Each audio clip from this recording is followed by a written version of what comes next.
nangako si Senator Francis Chis Escudero na magiging patas at walang kinikilingan sa kanyang pamumuno bilang presiding officer ng impeachment court sa paglilitis kay Vice President Sara Duterte. Ayon kay Escudero, pananatilihin niyang makatarungan at naaayon sa konstitusyon ang buong proseso habang binibigyang diin na ang burden of proof ay nananatili sa panig ng prosecution. Hinimok din niya ang mga senator, judge, prosecutors, depensa at mga abogado at mga testigo na umiwas sa mga pampublikong pahayag na maaaring makaapekto sa merit ng kaso.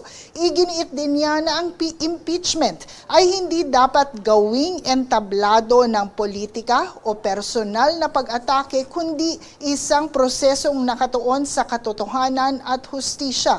Samantala, si Duterte ang ikalimang opisyal na sumailalim sa impeachment sa ilalim ng 1987 Constitution at ang unang vice-presidente sa kasaysayan ng bansa na nililitis ng Senado bilang impeachment court.